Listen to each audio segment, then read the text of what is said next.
My generation, I'm 48. I went to the University of California at Berkeley in 1965. My generation was the beneficiary of the idea that you should give a universal education to everybody. And they discovered that if you do that, if you take everybody and make them read Plato and John Stuart Mill and Voltaire and Hobbes, as we did, that, you can't rule such people. They take it too seriously. They become ungovernable. They pour into the streets screaming about their rights. And so in the aftermath of the suppression of the counterculture of the 60s, it was decided that the goal of universal public education and the building of a population intelligent enough to run a democracy, that would all be abandoned.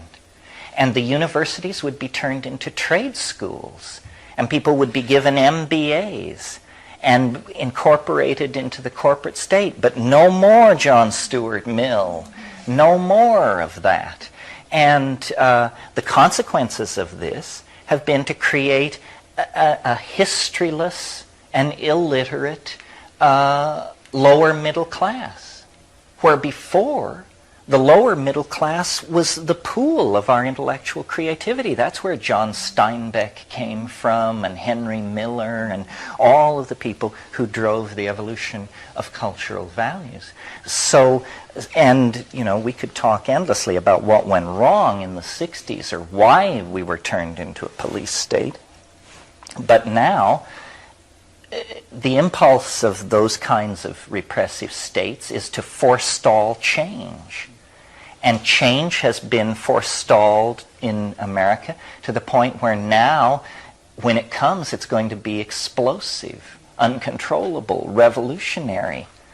We will be lucky to get through this political cycle ahead of us without having to hang some of these people.